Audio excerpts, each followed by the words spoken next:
Today, I'll show you how to enable cash on delivery in Shopify, step by step so your customers can pay when they receive their orders.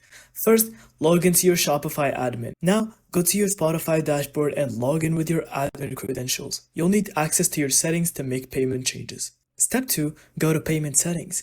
Click on Settings, and inside, go to Payments.